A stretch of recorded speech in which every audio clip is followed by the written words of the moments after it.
Hello guys, in this video I am going to show you how to add an email address in the Bitmoji application, but first I just want to mention, don't forget to subscribe to my channel, because at 10,000 subscribers I am going to show you my whole YouTube revenue statistics and growth strategy, as well as how to make money online. Let's jump into it. First of all, open the application on your phone.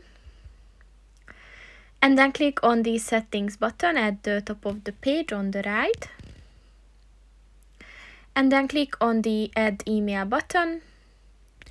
And you can provide an email address, which makes it easier for you to recover the account and for friends to find you easier. So just type in your email address, and then you can enable to let others find you using this email.